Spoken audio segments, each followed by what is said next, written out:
What is going on, friends and fans? Ryan Dohrn here with some other sales advice for you. This week we're going to be talking about FOMO selling.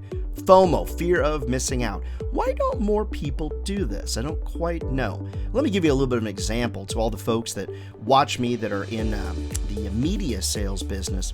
Let's just say that I'm trying to sell the back cover of a magazine. Rather than call one person and talk about one thing to that one person, I don't do it that way. Instead, I'm going to reach out to 4 people at the same time.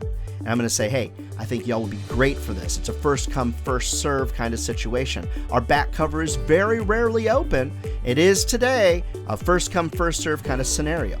Or another way to FOMO sell is to reach out to the first person on a list of 4.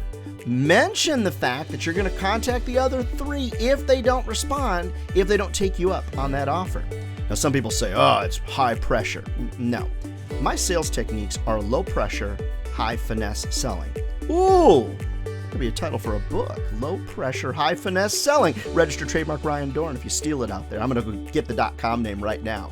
Remember, friends, FOMO means you making somebody else feel like if they don't take you up on your product or service, boy, are they missing out. But the way to enhance FOMO is to name drop the names of other customers you either have sold to or are going to sell to if they don't respond to your offer. Hey, I'd love to talk about this and so much more at one of your national sales meetings. Come on in and get your team all motivated up to be sales successful.